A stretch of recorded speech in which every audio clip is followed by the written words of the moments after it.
Hello, we're here in a supercharger station in San Francisco. We've got Tim, who rented this Model S Plaid on Turo. Yes. So, past a low state of charge, let's charge the car. Tim, what do you notice as different about charging a Tesla here in US compared to Singapore? Well, first of all, it's the smaller charger. It's really cute and small and light. Everything else is pretty much the same. You press the button, opens up. Of course, this is smaller as well. So small, charge So- port in Model S. So yeah, that's pretty much it. And that's it. Tim, can you tell the audience a little bit more about yourself and what brought you here to the US this time? I'm here for the Apple conference, WWDC, where they just released or at least announced the Vision Pro headset thingy. So yeah, very excited to try it on and like actually build something for it. That is great to hear. You also had pictures with Tim had pictures with the other Tim, Yes, Tim Cook, Tim Cook. and also Marquez Brownlee, MKBHD. Yeah, there were a lot of people at the event, a lot of famous people, So actually, it was very overwhelming because there's so many people and so many people you recognize, but you don't dare to approach them because they obviously don't know you, but you know them. But the celebrity that Tim dared to approach is this one here in blue, the Model S Plaid. So Tim, you drive a Model 3 in Singapore.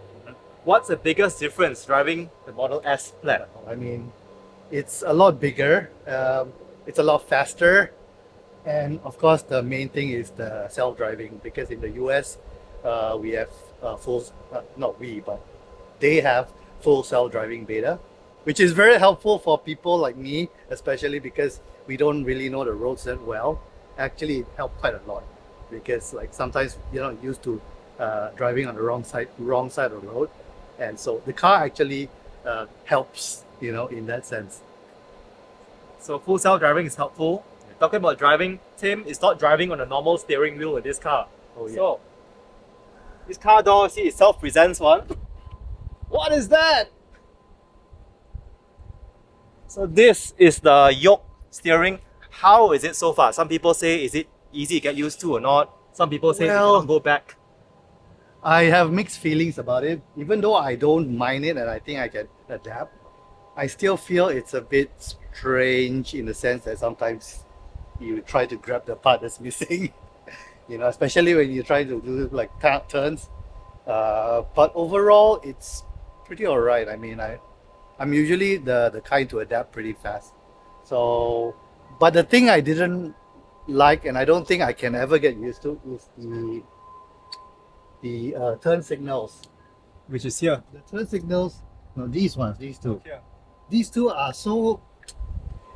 I don't know. I can never get used to remembering which one is left, which one is right, because the position is up and down. Yeah. They should have put it left and right. At least that would be more like intuitive. But I find that part was very weird for me.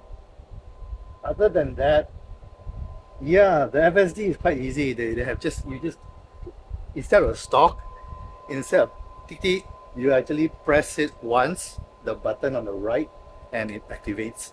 Yeah, this car has no stocks. So for those of us who are used to Model 3, Model Y with the stocks, no stocks here. You drove FSD beta. You had this car for how many days now? About a week. For 1 week now. Yeah.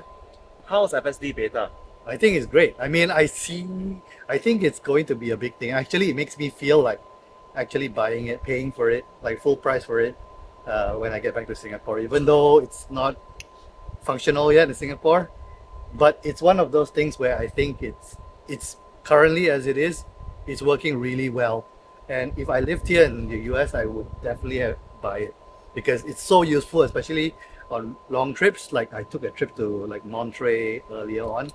That was about 2 hour trip, and it's so helpful. It's so like you don't really need to do anything, and the roads are very curvy, and so you just didn't have to do anything. Actually, I was so like laid back that it actually dinged me once, and like sort of okay, it dinged me and said that this auto steer is like disabled for the duration of the trip. So I just parked again, and then I just reactivated it again. And they said I have 2 chances left before FSD beta gets cancelled. but it's not my car. Gotta be alert, huh? Okay, sorry, owner of the car. Okay. For our friends in Southeast Asia who are taking road trips here to US, they want to rent a Model S. How do you rent yours? I use this app called Turo. So Turo is basically like an Airbnb for cars. And it's quite cool because you get a lot of different cars. If you want to try like a supercar or whatever, I'm pretty sure they have as well. But they also have a lot of Teslas and Teslas is quite popular, especially in California. How much per day roughly?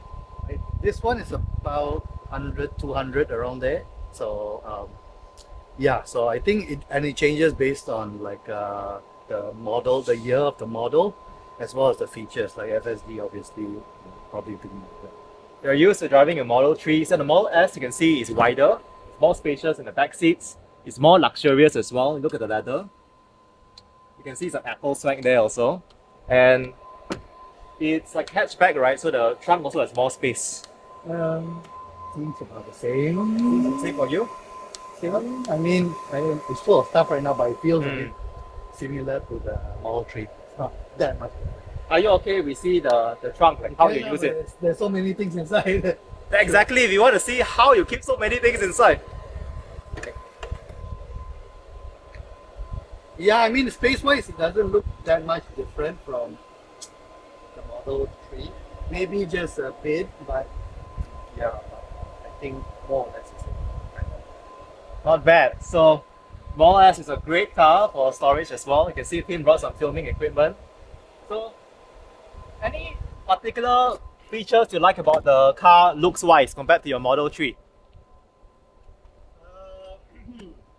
I mean, it's got a different design. You see the logo here like that.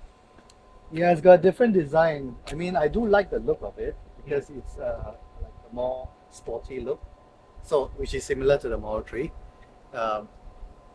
Yeah, I mean, it looks pretty good, although it's big. So, getting used to a big car, you just have to be careful, I guess. So, question, if Tesla does one day launch the Model S in Singapore, I would be very tempted to buy you would be keen to get it? I would be very tempted to get it, but I have to see COE first. So COEs are killer, huh? This car in the US, I think the Plaid version about 110,000 US dollars. If the Plaid comes out of Singapore, I think it'll be closer to $500,000 Singapore dollars. Yeah. But I mean, that being said, there's certain things like with the dashboard that maybe I just prefer the Model 3 because I feel like, it's just unnecessary actually. You can just put everything on the main screen. So, That's fair. yeah. Well, actually on our left, right, we got one of the original, the Chrome Model S. This is the newer version, the refreshed version. Yours has the swivel touchscreen as well? Actually, I don't think so. Only the newer ones have the past 18 It's months. 21 model, so I don't think so. It doesn't have hardware 4 as well, I noticed, because it doesn't have the Cyberpunk. Yeah. Only recently just came out. Okay, so what's one tip you have for our friends who are taking a Tesla road trip in the US for the first time? Just use FSD. Just use FSD. I mean, seriously, it's so helpful. Like I'm already thinking like when I go Australia for my road trip, I also want to rent a Tesla because we are going on a long trip, and I think any long trips, it's so useful to have FSD because it frees you to actually to actually enjoy the view and see what see the scene on the way to your destination. That is something that. Fully agree. You're in a new country, unfamiliar roads. FSD can help. Again, it doesn't replace a human, but it's a good co-pilot. Enjoy a holiday. It's actually probably even a bit more than that because I feel that after been using it for a couple of days, I can actually rely on it. It's quite reliable in the sense I can actually just look down and like eat and drink whatever and look around, and I completely trust it. It's not like you are so scared that you still will hold it very tight. You can actually let go of it, although it might ding you a lot. That is awesome to hear. Tim, thank you so much for sharing your experience with a Model S Plaid here in California. If you found this video useful, please click the like button, hit subscribe to stay updated to more videos on Tesla.